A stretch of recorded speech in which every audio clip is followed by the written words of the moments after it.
Well, Bob was showing us earlier the how dry it is in our area, and then that big fire down in Naples. Right. It's closed the interstate all night. The Alligator Alley there closed down, and looks like things aren't contained all that much. 15% containment right now. That's not much. The good news is, though, is that the humidity is coming back up. On top of that, the winds are lessening somewhat, so we don't see as much a wind, and that's always a problem when you're battling fires.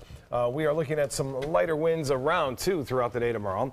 A frontal system is heading our way. Normally, that would be a good thing, bring some rain, right? Well, this one doesn't have a lot of power with it, and it looks as though we will see it weaken as it heads down the state. And as far as we're concerned, we're not looking at any kind of significant rainfall from this system. We may see a few brief showers again on Thursday, but you can see the frontal boundary itself exists right there.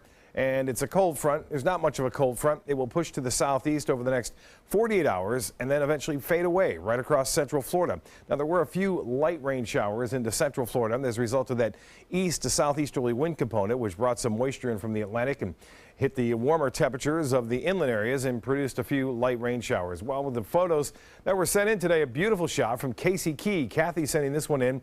See those nice fair weather cumulus clouds off in the distance there. Seas were rather calm with an east wind, at least near shore, offshore, and in the open waters of the bay, a little bit different. And a lot of photos being sent in to pics at mysuncoast.com of the fire that took place today. We talked about it earlier. Tom Wilson sending this one in. Appreciate the photos. Keep them coming to pics at mysuncoast.com.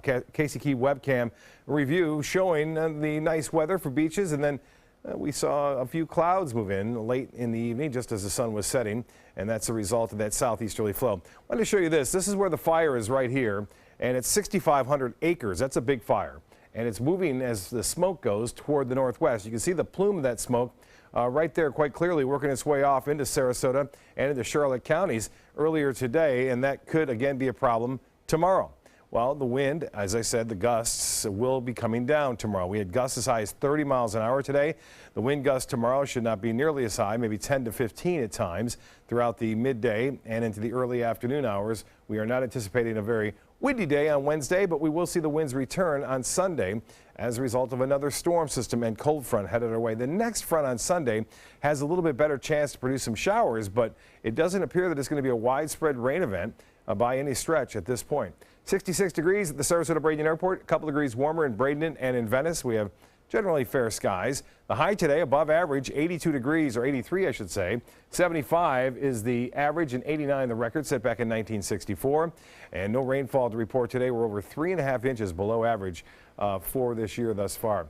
And the forecast tomorrow, no rain in it, just a lot of sunshine. Great news for beachgoers and people doing some golf or tennis outside. Should not be a problem like it has been over the past couple of days with those strong winds around. What's happening is that front comes down, the high pressure shifts off to the east, and that frontal boundary sets up right across central Florida. Now, there will be a few inland showers on Thursday, mainly along the sea breeze front and the residual moisture left over from that cold front. Cold air, extremely cold air, is getting ready to move into the Great Lakes and Northeast over the weekend. So winter not officially over yet, despite the fact they had a little taste of spring weather over the past few days there.